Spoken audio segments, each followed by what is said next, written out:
আজকে এক গ্লাস পানির বিনিময়ে 1000 বছর ইবাদতের সওয়াব তুমি দিয়া দিলা। আর তোমাকে দুনিয়ার ভিতরে আমি যে লক্ষ লক্ষ হাজার হাজার গ্লাস পানি পান করালাম, এর বিনিময় আমাকে কি দিবা? এই বিনিময় দিয়া তারপর সামনে যাও। বান্দা সেজদায় পড়ে কান্দে আর বলবে, মালিক তোমার রহমত ছাড়া বেহেশতে যাওয়ার কোনো উপায় নাই। আমার বাজানদেরকে বলবো, পর্দারে মা বোনদেরকে বলবো, আমরা নামাজ পড়ি কেন? আমার মালিকের হুকুম পালন করার জন্যে। বলেন কথা ঠিক কিনা? আমরা রোজা রাখি কেন? বলেন মালিকের হুকুম পালন করার জন্যে। আমরা পর্দা কেন করি? মালিকের হুকুম পালন করি। আমরা হজ যাকাত আদায় কেন করি?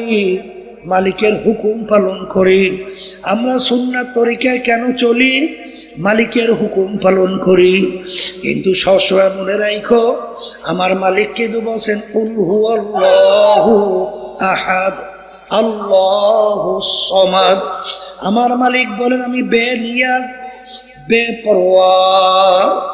তামাম দুনিয়ার সমস্ত মানুষ কিয়ামত পর্যন্ত যদি আমার নাফরমানি করতে থাকে, এতে আমার কোনো ক্ষতি নাই।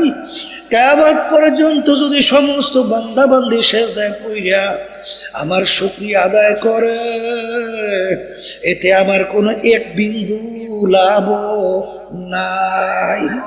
এই আল্লাহর বান্দারা, পর্দার মা বোনেরা, তোমার আমার নামাজ দিয়ে আমার মালিক কি করবেন? আমার মালিকের কি কোনো নামাজের দরকার আছে? ওটা আসতে বলে দরকার আছে? এই আমাদের রোজার তার কোনো দরকার আছে? এই অন্যান্য হজ যাকাত আমাদের কোনো আল্লাহর দরকার আছে? তাহলে আমরা পালন করি কেন? বলেন, হুকুম পালন করি। আবার জোরে বলেন। এখন আমার বাজানদেরকে বলবো, পর্দালে মা বোনরা যারা শুনছেন, নামাজ পড়ি, মালিকের হুকুম পালন করি।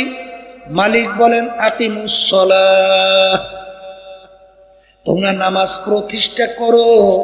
এর জন্যই তো আমরা নামাজ পড়ি। কথা বলে না? কুতিবা আলাইকুমুস সিয়াম কামা কুতিবা আলাল্লাযীনা মিন ক্বাবলিকুম লাআল্লাকুম তাত্তাকুন। মালিক রোজা ফরজ করছেন, এর জন্যই তো আমরা রমজান মাসে রোজা রাখি। কথা বলে না? যেই মালিক নামাজের হুকুম দিলেন, সেই মালিক তো কোরআনুল কারীমের মধ্যে আমার মালিক বলেন, আকিমুদ্দিন। আকিমুস সালাহ হুকুম আর আকিমুদ্দিনের হুকুমের ভিতরে পার্থক্য কি? আসতে বলে। আকিমুস সালাহ আমরের সিগে যদি হয়, আকিমুদ্দিন কোন সিগে? আসতে বলে। হ্যাঁ, তাই তুমি রাষ্ট্রীয় পর্যায়ে আল্লাহর দ্বীন বাস্তবায়নের জন্য তুমি যদি বলো আমি রাজনীতি করি না, তা তুমি কোন নীতিটা করো? জোরে বলার কথা ঠিক না? ঠিক দরবেশ হয়েছে। হ্যাঁ, আমার মালিকের কাছে তোমার আমার ইবাদত কোনো মূল্য আছে? আমার মালিক দেবের হুকুম অনুযায়ী চলি কিনা? এই জন্য আমাদেরকে দুনিয়াতে পাঠাইছেন, লিয়াবলুয়াকুম আইয়ুকুম আহসানু আমালা, পরীক্ষার জন্য, পরীক্ষার হলের মতো যে আমার হুকুম অনুযায়ী কে চলে কে চলে না। কথা ঠিক কিনা? তাইলে সর্বপ্রথম আমাদের ঈমানকে নির্ভেজাল করতে হবে। কি কি নির্ভেজাল? কি? সবাই মুখ খুলে বলেন কি? আবার মুখ খুলে বলেন। ঈমান যদি নির্ভেজাল না হয়, সামনে যে বলবো আর একটা কাজ আমল, আমলের কোনো মূল্য নাই। এই জন্য ঈমানকে সর্বপ্রথম নির্ভেজাল করতে হবে। আল্লাহ রাসূল সাল্লাল্লাহু আলাইহি ওয়াসাল্লাম বলেন, আখলিস দীনাকা ইয়াকফিকা আমালুল কলিল। হাদিস শুনেন না? আসতে বলে। কি বলছেন আল্লাহ রাসূল সাল্লাল্লাহু আলাইহি ওয়াসাল্লাম? কি বলেন? তোমাদের ঈমানকে নির্ভেজাল করো, তোমাদের ঈমানকে স্বচ্ছ করো। যদি ঈমান তোমাদের স্বচ্ছ নির্ভেজাল হয়, অল্প আমল নেক করবা, নাজাত পাইয়া জান্নাতে চলে যাবা। আমি বলছি না, আল্লাহ রাসূল সাল্লাল্লাহু আলাইহি ওয়াসাল্লাম বলছেন। এই মুখ খুলে বলেন, কি বলছেন? তাহলে ঈমান কি করা লাগবে? বলেন নির্ভেজাল। আবার বলেন। এখন বলেন, আইন দেওয়ার মালিক কে? আল্লাহ। মুখ খুললে বলছে না চুপ করে বসে দিস বলেন আল্লাহ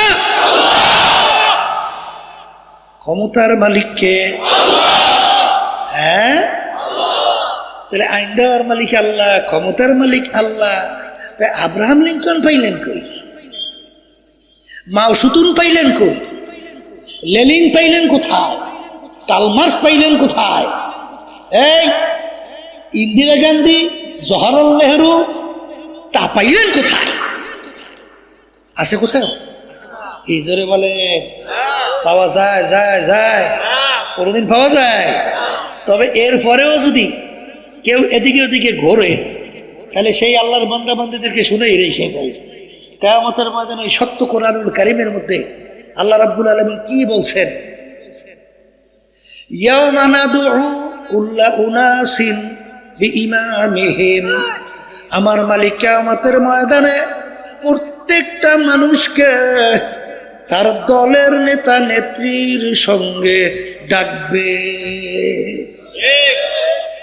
এখানে কি একজন দুইজন না সব মানুষ আবার একটু মুখ খুলে বলেন প্রত্যেকটা মানুষকে আমার মালিক তার দলের নেতা নেত্রীর সঙ্গে ডাকবে এই যে কোরআন কারীমে আয়াত শুনেছি ডাকার পরে আমার মালিক বলবেন তোর দলের নেতা নেত্রী যেদিকে যায় ওদের পিছনে পিছনে সেই দিকে চলে যা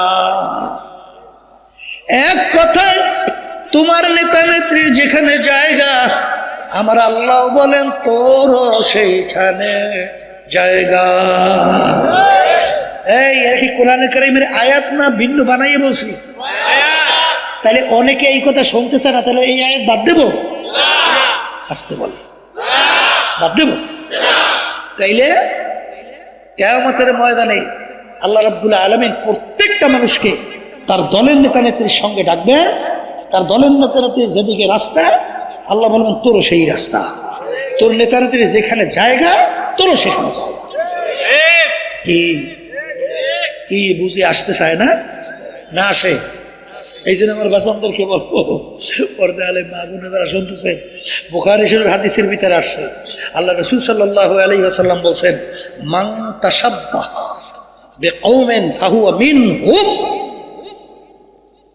সহিহ হাদিস আল্লাহ রাসূল সাল্লাল্লাহু আলাইহি ওয়াসাল্লাম বলেন দুনিয়ার ভিতরে তুমি যেই দলভুক্ত হইয়া চলবা যেই দলের নেতা নেত্রীকে নেতা নেত্রী হিসেবে মানবা আল্লাহ রাসূল সাল্লাল্লাহু আলাইহি ওয়াসাল্লাম বলেন কিয়ামতের ময়দানে তুমি ওই দলভুক্ত হইয়া উঠবা এবং ওই দলের নেতা নেত্রীর সঙ্গে তোমার হাসর হবে এক কথায় মুখস্থ কইরা বাড়ি করে যাওয়া লাগবে যার সঙ্গে যার মোহাব্বত তার সঙ্গে তার কিয়ামত বলেন বলেন যার সঙ্গে যার মোহাব্বত তার সঙ্গে তার কিয়ামত কথা ঠিক কিনা এই দিনের বুঝ আল্লাহ অনেক মুসলমানদের ভিতরে এমন ভাবে দান করছে আল্লাহু আকবার আমার মনে আছে সরবনা ইউনিয়নে আমি যখন 2003 সালে নির্বাচনে চেয়ারম্যান হিসাবে ক্যান্ডিডেট হয়েছি মানে নির্বাচনের চেয়ারম্যান হিসাবে দাঁড়াইছি সোজা যেটা বোঝে দাঁড়াবার পরে এই আল্লাহর বান্দীদের মধ্যে আল্লাহ দিনের কত মোহাব্বত আছে শোনে পর্দালে মা বোনরা শুনে রাখেন এখন ওই আল্লাহর বান্দির স্বামী ছিল আমাদের বিরুদ্ধে মানে ইসলামের বিরুদ্ধে অন্য দলের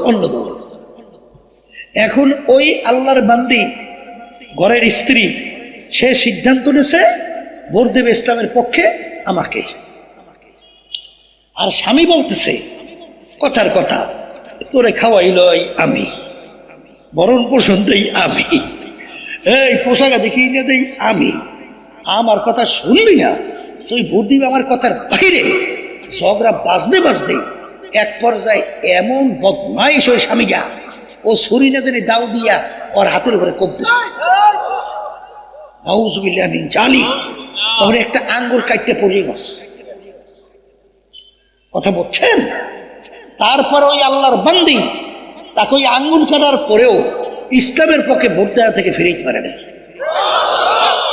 ও ভোট দেশেই দেশ কেমন বুঝতেছে। আর এক শ্রেণী বর্তমানে শোনা যায় 1000 টাকা 5000 টাকা। এই বর্তমানে একটা ইলিশ মাছের দাম 5000 টাকা। তাই তোর ইমানের দামে একটা ইলিশ মাছের দামও হয় নাই। একটা ছাগলের দাম আছে 15,000 30,000 টাকা। তাই তোমার ইমান একটা ছাগলের দামও হয় নাই। হ্যাঁ, বর্তমানে এক সিনেমার বাগানরা আছে, পর্দালে মা বোনেরা আছে, আল্লাহ মাফ করুক, নাই এইটাই ভালো, একদারও থাকতে হবে। আছে তো কিছু থাকতে পারে, কথা ঠিক না ভাই? ঠিক। এই 500 টাকার বিনিময় ইমান বিক্রি করে। আল্লাহ মাফ করিয়ে দেন, আমাকে সহ সবাইকে মাফ করে দেন। এই জোরে বলে কথা ঠিকই না? দেখেন দিনের জজবা কিভাবে তাদের ভিতরে আল্লাহ ঢুকাইছে। এই লক্ষ্মীপুর এক আল্লাহর বান্দা আর্মিতে চাকরি করত, ক্যাপ্টেন ছিল, আর্মির ক্যাপ্টেন, বুঝছেন? আল্লাহর বান্দা আল্লাহ এমন দিনের বুঝ দিছে, একা ইসলামী আন্দোলনের পক্ষে প্রায় 700-র মতো সদস্য বানাইছে। চরমনাইতে তালিম তরবিয়াতে আসছে। আসার পরে বলতেছে, হুজুর সদস্য ফরম কিন্তু এখন আমার পকেটে আছে। মানে লক্ষ্যবিদ্যা চরমনাই আইছে তালিম তরবিয়াতে, সেই বুঝছে, সেখানে ওই সদস্য ফরম পকেটে। কেমন আল্লাহ ভিতরে জজবা, দিনের পক্ষে একটা লোক যদি আনতে পারি, একটা লোক যদি আনতে পারি, কিয়ামতের ময়দানে তো আল্লাহ ওসিলা ধরিয়ে ধরে মাফ করবে। কথা বলে না? তাহলে একটা লোক যদি আমি জাহান্নামের রাস্তা থেকে যদি বেহেশতের রাস্তায় উঠিয়ে দিতে পারি, এই ওসিলায় যদি আল্লাহ আমাকে মাফ করিয়ে দেয়। সে এখন গেছে আমেরিকায়, সেখানে এমনভাবে কাজের গতি বাড়াইছে। কয়েকদিন আগে আমেরিকায় আমরা কমিটি বানাইছি, সেই কমিটির ভিতরে এই আল্লাহর বান্দা সেখানে যাইয়া সেক্রেটারি হয়ে গেছে। কি তাইলে বুঝা গেল সে আলেম না, তারপরও দিনের বুঝ একটা জ্বালাপোড়া কিভাবে ভিতরে তৈরি হয়েছে। আর এক শ্রেণী বর্তমানে আছে, পেট ডলে খায়, ঘুমায়, আর গরু ছাগলের মতে আগে আর মতে জীবন শেষ করিয়া এইবার মাটির তলে যাইও, এইবার মাটির লেগে মিলিয়া যায়। কি হিসেবে আছে না? ওরা চিন্তা করে আমাদের জীবন তো গরু ছাগলের মতোই। কি শোনেন, 53 বছর বাংলাদেশ স্বাধীনতার বয়স শেষ, 54 বছর চলছে। কি যেই দেশের ভিতরে 92 জনের মতো মুসলমান 100-র মধ্যে, যেই দেশের ভিতরে আলেম ওলামা তোলাবার অভাব নাই, কথা হয়, যেই দেশকে মসজিদের নগরী বলা হয়, ঢাকা বাংলাদেশের রাজধানী, সেই দেশের মধ্যে ইসলাম নামক এই নীতি আদর্শটা পরাজিত। কথা বলে না? তাই পরাজিত যদি হয়, তখন আল্লাহ রসুলের সামনে কি উত্তর দেবা? আল্লাহর সামনে কি উত্তর দিবা? এই জন্য আমার আব্বাজান রহমাতুল্লাহি আলাইহি তিনি বলতেন, পীর মুরিদি বড় মজার জিনিস। পীর মুরিদি কি সম্মানের কোনো অভাব আছে? মন্ত্রীরা এমপিরা আইসা পায়ে সালাম দেবে, মাথাটা নিচু করিয়া দেবে, হুজুর আমার জন্য একটু দোয়া করে। এমপির এসে সম্মান দেখায়, মন্ত্রী এসে সম্মান দেখায়, হাদিয়া তো হবার অভাব নাই। এই কিন্তু রাজনীতি পটটা তো কাটাযুক্ত পিচ্ছিল। এই রাজনীতি করতে যাইয়া এখন বাংলাদেশে আমাদেরকে মারিয়ে ফেলাবার জন্য, সাইজ করার জন্য একদল ঘোষণা দেয় না? না শোনেন নাই? শোনেন কিছু আমাদেরকে আবার বলে না, এই এই মিথ্যা এবং কি নেশা খায় মিথ্যা বলে ঈশ্বর সর্বনাই স্লোগান শোনেন না? এই পথে যদি না থাকতাম তাহলে এই গালি শোনা লাগবে? এই যারাই গালি দিয়ে হেরাই দিয়ে ফাউ শুয়ে সালাম দিয়ে দোয়া চায়, এই পথে নামার পরেই তো এখন গালাগালি শুরু হয়েছে। এরপরে আবার জেলে দেওয়ার ভয়ও তো দেখায়, জানের হুমকিও তো দেয়। আব্বাজান রহমাতুল্লাহি আলাইহি চরমনাইয়ের পীর, এটা কি খুব সাংঘাতিক পরিস্থিতি আল্লাহ ঘটাই দিয়েছে না? সেখানে আব্বাজান রহমাতুল্লাহি আলাইহি বগুড়ায়, সেখানে হয়েছে আপনার থানাতে মিরপুর, সেখানে আব্বাজান রহমাতুল্লাহি আলাইহি তার গাড়ির উপর আক্রমণ কইরা গাড়ির কাজ পর্যন্ত ভেঙে ফেলাইছে। আব্বাজান রহমাতুল্লাহি আলাইহির বিরুদ্ধে 18টা পর্যন্ত কেস হয়েছে এই বাংলাদেশ।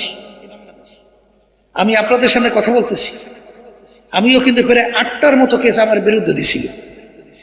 আমি কিন্তু জেলের ভাত, জেলের ওই মোটা ডাই রুটি আর ডাই কিন্তু আমিও খাইয়ে আসছি, অর্থাৎ জেলে কিন্তু গেছিলাম। কি জন্য জেলে গেছিলাম হ্যাঁ জানবেন না?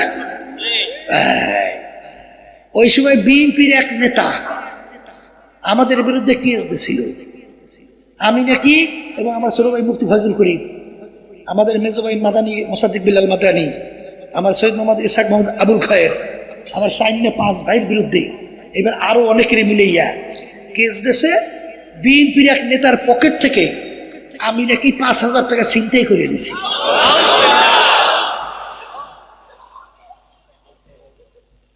কথা বুঝছে?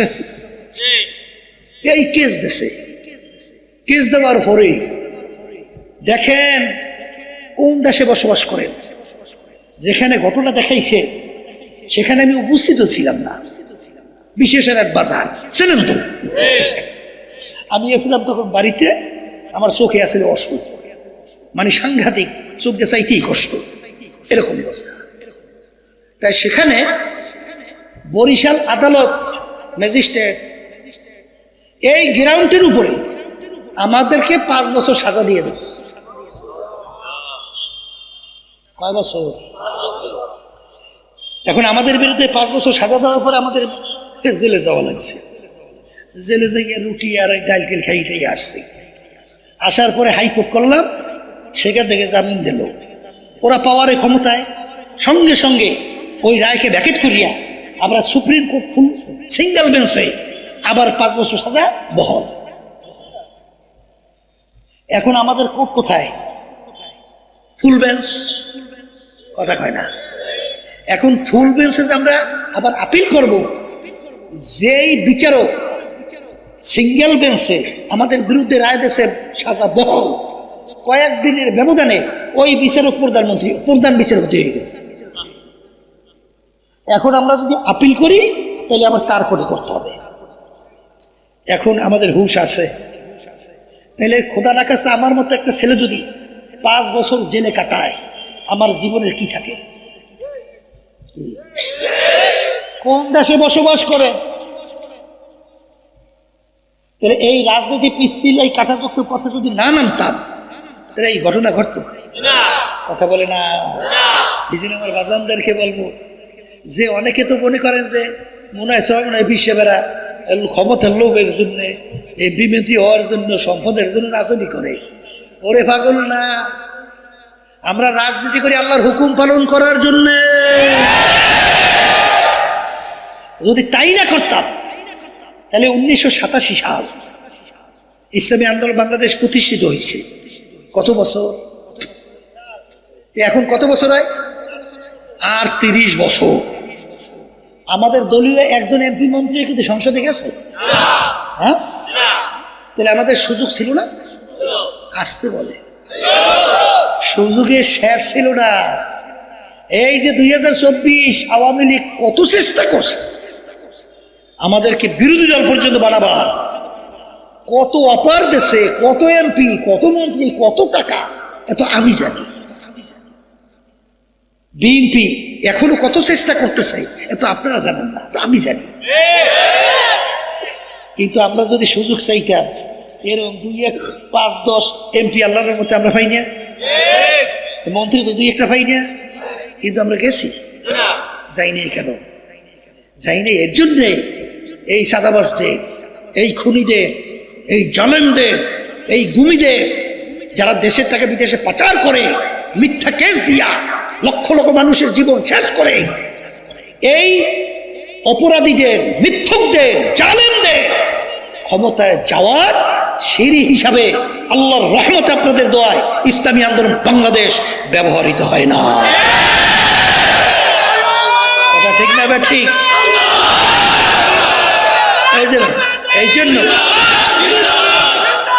আমাদের বাজানদেরকে বলবো, আপনারা এইসব বোঝেন, আমরা বুঝে কি বুঝি না। টাকার অফার বুঝে আমাদের কাছে আসে না, আসতে বলে। হ্যাঁ, মন্ত্রী তো এমপির প্রস্তাব বুঝি আসে না, না আসে না। তারপরে কাটাযুক্ত পথ কেন? আকিমুদ্দিন 50 বছর পর্যন্ত যেই দেশটার ভিতরে আজানের শব্দে বাচ্চাদের ঘুম ভেঙে যায়, আজানের শব্দে বাচ্চারা মায়ের কোলে ঘরে যায়, সেই দেশের মধ্যে 53-54 বছরে ইসলামী নীতি আদর্শটা পরাজিত। যখন কিয়ামতের ময়দানে উঠবা, এ আল্লাহর হাবিবের সামনে যখন যাবা, दिन के सूरज डूब रही है हम लोगों की सामने, रोज महशर क्या जब है मुस्तफा की सामने। তখন কি জবাব দেবা?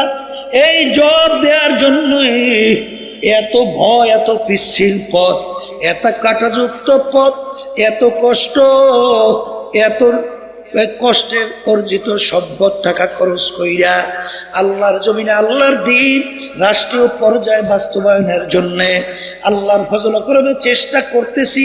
কে শুনবে, কে শুনবে না, কে ডাকে সাড়া দেবে, কে যাবে না।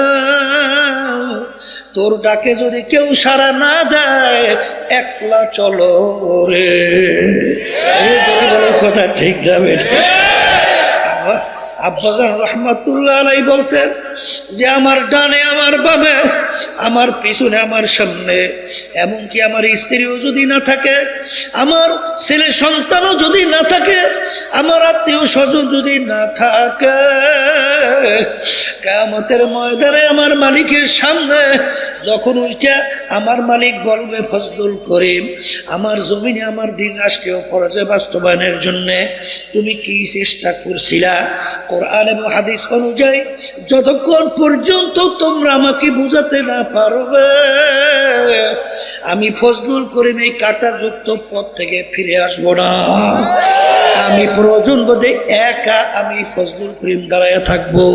এই পুরান মুজাহিদিরা মনে আছে? মনে আছে? জোরে কা মনে আছে? এই জন্য আমার বাজানদেরকে বলবো, পর্দা আলে মামুনদেরকে বলবো, হাকিকত সে তো দুনিয়া বেখবর হ্যায়, দুনিয়া কি নুমাইশ পর নজর হ্যায়।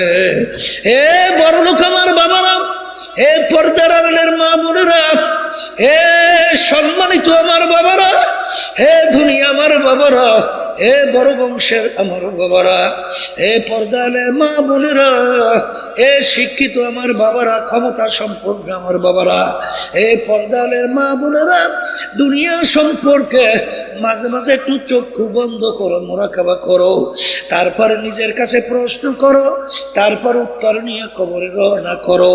কারণ কোন কবর? যেই কবরে বাতি নাই, সাথীও নাই, যেই কবরে বিছানাও নাই, বালিশও নাই, ঘরও নাই, যেই কবরে তোমার সন্তান নাই, যেই কবরে তোমার স্ত্রী, আত্মীয় স্বজন, স্বামী নাই, যেই কবরে তোমার নেতা নাই, যেই কবরে তোমার দলের নেত্রীও নাই, যেই কবরের মধ্যে তোমার আত্মীয় স্বজন কেউ নাই, নাফরমান ডানের দিকে তাকাবে মাটি, বামে দেখে মাটি, নিচে মাটির বিছানা, উপরেতে চাপা মাটি, ভাইগা যাইতে পারবা না। এখন নাফরমান দিক বিদিক হারাইয়া আমার আল্লাহকে অসহায় ভাবে ডাকবে, এ আমার আল্লাহ, আল্লাহ, আল্লাহ। আমার মালিক উত্তর দিবে, ওরে নেমখারাম দুনিয়ার মধ্যে তোকে আমি পাঠাইছিলাম, স্বাধীনতা দান করছিলাম কেন? লিয়াবলুয়াকুম আইয়ুকুম আহসানু আমালা, পরীক্ষার হলে পরীক্ষা নেওয়ার জন্যে। বাজান ছাত্রছাত্রী পরীক্ষার হলের ভিতরে পরীক্ষা দেয়, 3 ঘন্টার জন্য স্বাধীনতা দেওয়া হয়, যা মনে কয় তা লাগবে, তাকে বাধা দেওয়ার কোনো আইন নাই। যদি বাধা দেয় স্বাধীনতা থাকে না, পরীক্ষার হলও থাকে না।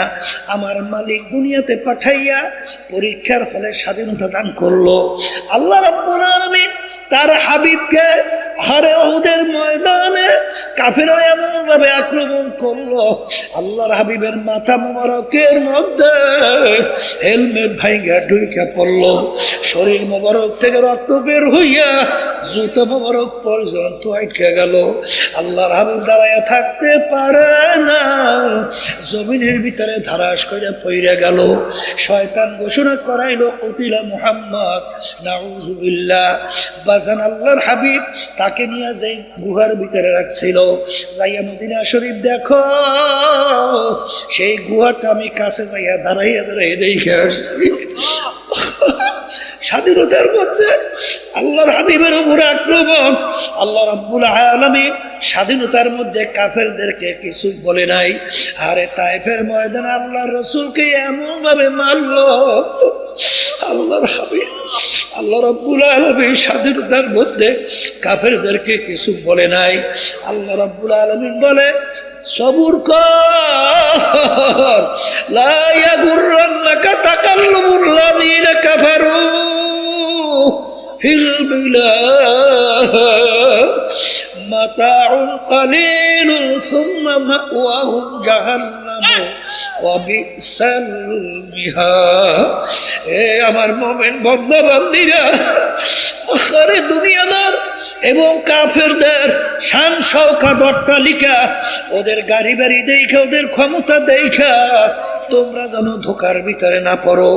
কারণ ওদের এই বাড়ি গাড়ি ধন সম্পদ, ওদের এই মাতুব্বাড়ি সর্দারি অল্প কয়েকদিনের জন্য, এরপরে আমি ওদের জন্য জায়গা বানায় রাখলাম জাহান্নাম। এই জন্য আমার বাজানদেরকে বলবো, পর্দারে মা বোনদেরকে বলবো, হাকিকত সে তো দুনিয়া মে খবর হ্যায়, দুনিয়া কি নুমায়েশ পর নজর হ্যায়। এ দুনিয়াদার পাগল আমার বাবারা, এ পর্দার আড়ালের মা বোনেরা, দুনিয়া কিন্তু শান্তির জায়গা না। কেউ শান্তি কোনোদিন পায় নাই, কোনোদিন পাবে না। আর দুনিয়া দারুল মেহনে ওয়াল বালা, দুনিয়া বালা মুসিবতের জায়গা, কষ্ট ক্লেশের জায়গা। কেউ কোনোদিন পায় না, কেউ কোনোদিন পাবে না। কোরআনুল কারীমের ভিতরে আমার আল্লাহ বলেন, একজন আর একজনকে জিজ্ঞাসা করবে, ভাই কাম লাবিস না, আমরা দুনিয়ার ভিতরে কতদিন ছিলাম? একজনে উত্তর দিবে, লাবিস না ইয়াউমান আও বা'দা ইয়াউম, একদিন অথবা একদিনের কিছু অংশ মনে হয় ছিলাম। আর একজন বলবে, না না, যারা হিসাব রাখছে তারাই বলতে পারবে দুনিয়ার ভিতরে আমরা কতদিন ছিলাম। ফাস আলিল আদিন, যারা হিসাব রাখছে তারাই বলতে পারবে আমরা দুনিয়ার ভিতরে কতদিন ছিলাম। আমার তো মনে হয় ঘরের এক দরজার থেকে ঢুকলাম, অন্য দরওয়াজা থেকে বের হয়ে আসলাম, ঢুকলাম বের হইলাম, ঢুকলাম বের হইলাম, এরকমই তো আমার কাছে দুনিয়া মনে হয়। এই জন্য আমার বাজানদেরকে বলবো, দুনিয়া শান্তির জায়গা না, কেউ কোনোদিন পায় নাই, কেউ কোনোদিন পাবে না। তবে সবসময় মনে রাখো, কিয়ামতের ময়দানে আমার মালিক ওসিলা ধইরা ধইরা মাফ করতে থাকবে। বাজার, আমার মালিক যখন কিয়ামতের ময়দানে তোমাকে আমাকে জিজ্ঞাসা করবে, হে রেজাউল করিম, হে আব্দুল করিম, হে রহিমা খাতুন, কি নিয়ে আমার দরবারে আসছো? যদি বলতে পারে মালিক কি নিয়ে আসছি তা জানি না, তবে আমি তোমার পক্ষের লোক, এতটা যদি বলতে পারি, পক্ষের লোককে কেউ কোনোদিন বিপদে ফেলায় না। তাই না তার কুদরাতি কুলের মধ্যে জাগা না দিয়া পারবে না। আমার বাজানদেরকে জিজ্ঞেস করতে চাই, পর্দালের মা বোনেরা যারা আছেন, আমি জিজ্ঞাসা করতে চাই, কিয়ামতের ময়দানে যখন মালিক জিজ্ঞাসা করবে কি নিয়ে আসছো, যেন বলতে পারি মালিক আমি তোমার পক্ষের লোক। এরকম বলার জন্য, এরকম পক্ষের লোক মালিকের দরবারে তৈরি হওয়ার জন্য কে কে রাজি আছেন? আল্লাহু আকবার, আল্লাহু আকবার, হাত উঠা, মালিক দেখো, আল্লাহর বান্দিরা হাত উঠা, মালিক দেখো, নারায়ে তাকবীর,